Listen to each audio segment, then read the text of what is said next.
नमस्कार, मी ॲडव्होकेट हरदास लांडे. बघा, सध्या जे काही सरपंच प्रशासक नेमणुकीच्या संदर्भामध्ये प्रकरण सध्या सगळीकडे माहिती आहे सगळ्यांना. त्या संदर्भात एक छोटीशी अपडेट होती की मागच्या व्हिडिओमध्ये आपण सांगितलं होतं की 7 एप्रिलला मुंबई उच्च न्यायालयामध्ये या संदर्भामध्ये सुनावणी आहे.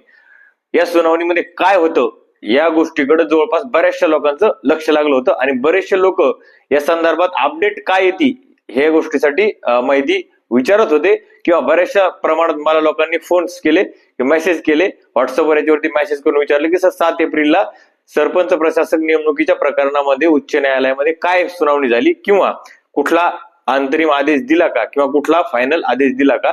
तर या व्हिडिओच्या माध्यमातून सांगतो की 7 एप्रिलच्या सुनावणीमध्ये न्यायालयाने ऑनलाईन मी चेक केला असता त्याच्यामध्ये कुठल्याही पद्धतीचा अंतरिम आदेश दिलेला नाही.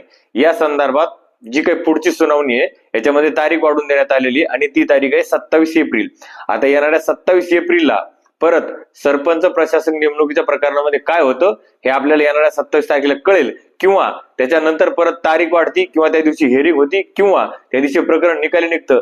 न्यायालय काय निर्णय देतं या निर्णयाकडे जवळपास सगळ्या राज्यभरामधून सगळ्या लोकांचं लक्ष आहे.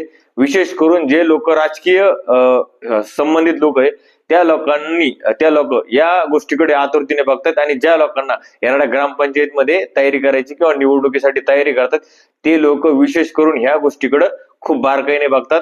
बऱ्याचशा लोकांना असं वाटतं की लवकरात लवकर निवडणूक व्हावे. बऱ्याचशा लोकांना असे वाटतं की सरपंच यांना प्रशासक म्हणून नेमू नये, सरकार प्रशासकीय अधिकारी यांना प्रशासक म्हणून नेमो.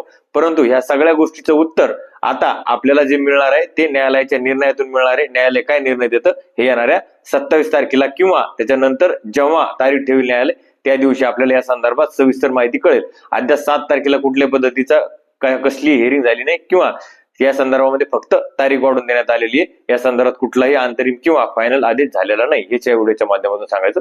धन्यवाद.